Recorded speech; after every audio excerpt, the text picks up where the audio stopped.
कि हमारे महरौली में एक दरगाह है छोटी सी।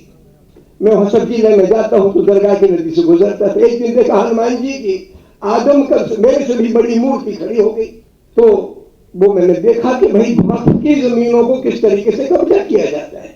हमारे IIT के सामने कब्रिस्तान था, एकाएक अचानक वहां पे आधे कब्रिस्तान पे आजाद अपार्टमेंट बन गए। आगरा में ईदगाह है, काफी इलाके पे उसमें कब्जा हो गया। महरौली में ईदगाह है, उसके बगल में एक मदरसा था, बुलडोजर चला दिया उसने। एक मिसाल नहीं मिलेगी 268 साल से, यानी 1757 से लेके आज तक, कि वक्फ के वालों ने दूसरे लोगों की जमीन हड़प ली हो। कोई सबूत नहीं, हल्का फुल्का भी नहीं कि कभी संभल में जो मस्जिद बनी है वो किसी मंदिर तोड़ के बनाई गई। धर्म की किताब भी होती है और धर्म का चलन भी होता है, व्यवहारिक चीज होती है धर्म। ये नकली बात हमारे लोग किस तरीके से उठा रहे हैं। मस्जिदों की जमीनें, कब्रिस्तान, दरगाह की जमीनें और इस प्रकार के धार्मिक कामों से जुड़ी हुई जो जमीनें हैं जो दान में दी गई, वो मुस्लिम समुदाय के धार्मिक और सामाजिक कामों के लिए ही बनी थी।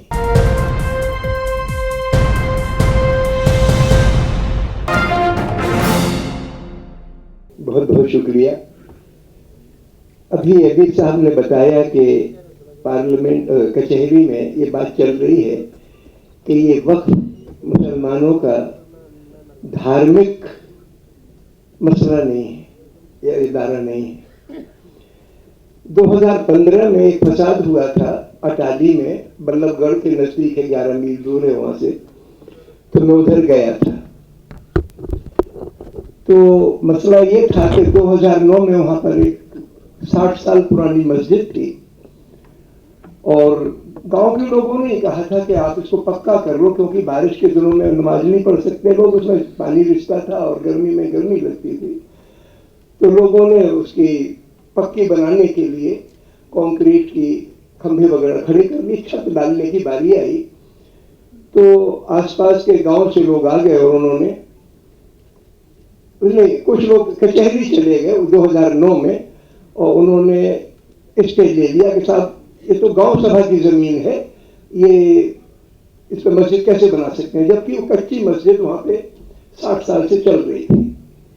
उसके बाद स्टे मिल गया तो बात खत्म हो गई, रुक गया वो। 2015 में कचहरी ने फैसला दिया कोर्ट ने कि नहीं, ये वक्फ की जमीन है, इस पर मस्जिद बन सकती है।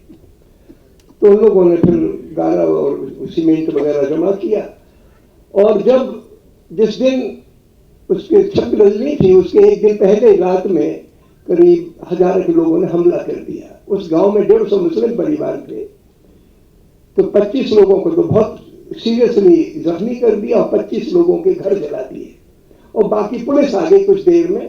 तो पूरे गांव के मुसलमानों को थाने ले गई हिफाजत की वजह से कि भाई कोई और बवाल न खड़ा हो जाए। मेरा उसके कुछ 2-3 दिन के बाद, 2 दिन के बाद मैं और खदीजा वहां गए उस गांव में, और एक दिन के बाद मैं फिर गया तो उस दिन ये सच्चर साहब भी, राजेंद्र सच्चर जिनके नाम से सच्चर कमेटी की रिपोर्ट वो भी गए।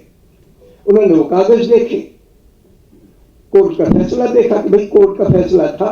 तो वक्फ का मेरा मकसद ये है कहने का, इस पूरी कहानी सुनाने का, कि मंदिरों मस्जिदों की जमीनें, कब्रिस्तान, दरगाह की जमीनें और इस प्रकार के धार्मिक कामों से जुड़ी हुई जो जमीनें हैं जो दान में दी गई, वो मुस्लिम समुदाय के धार्मिक और सामाजिक कामों के लिए ही बनी थी। अब कम्युनिटी का इसमें कुरान शरीफ में लिखा कि नहीं लिखा या किसी हदीस में हवाला है कि नहीं, ये दीगर बात है। धर्म की किताब भी होती है और धर्म का चलन भी होता है, व्यवहारिक चीज होती है धर्म। ये नकली बात हमारे लोग किस तरीके से उठा रहे हैं। तो इस पहली बात तो ये। दूसरा मसला ये कि हमारे महरौली में एक दरगाह है छोटी सी। मैं वहां सब्जी लेने जाता हूं तो दरगाह की नदी से गुजरता था। एक दिन देखा हनुमान जी की आदम का मेरे से भी बड़ी मूर्ति खड़ी हो गई।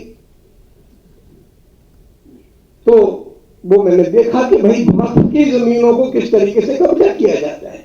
हमारे आईआईटी के सामने कब्रिस्तान था, एकाएक अचानक वहां पे आधे कब्रिस्तान पे आधा अपार्टमेंट बन गए।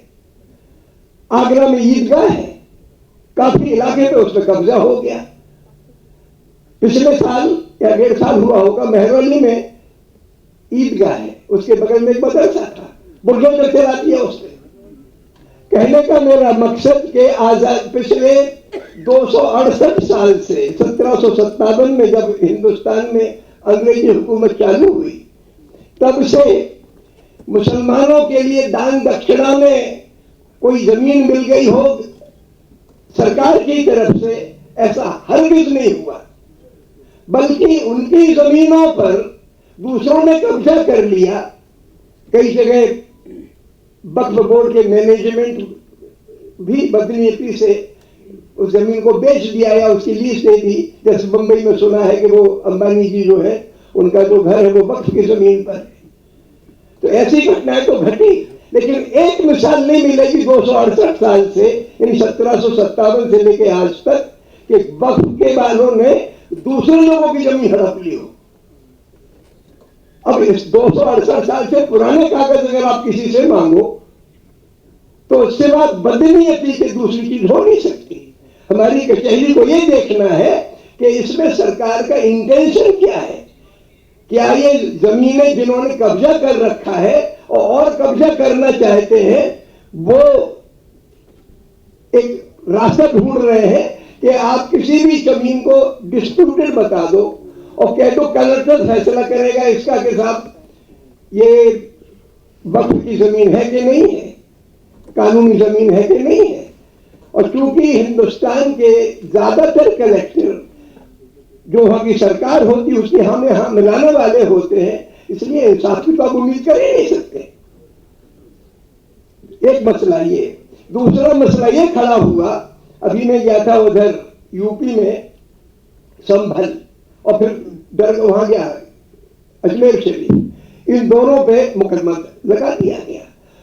कोई सबूत नहीं, हल्का फुल्का भी नहीं कि कभी संभल में जो मस्जिद बनी है वो किसी मंदिर तोड़ के बनाई गई, या जो दरगाह बनी है ख्वाजा मुद्दीन चिश्ती की, जिनको हिंदुस्तान के लोग भगवान राम के बाद नंबर 2 पे गरीब नवाज कहते हैं। तुलसीदास ने भगवान राम को गरीब नवाज कहा है और हिंदुस्तान के लोगों ने ख्वाजा मुद्दीन चिश्ती को, जिसके हिंदू मुसलमान सिख ईसाई सारे के सारे लोग बहुत बड़ा एहतराम, उनका सम्मान और श्रद्धा रखते हैं, उस शख्स के बारे में आपने शक पैदा किया और किसी के बारे में शक पैदा कर दो, और अगर आपने इस तरीके के कलेक्टरों को फैसला करने का दे दिया तो आप हिंदुस्तान की सारी मस्जिदों पे मस्जिदों की जमीन गैर कानूनी है। ये तमाशा क्या है।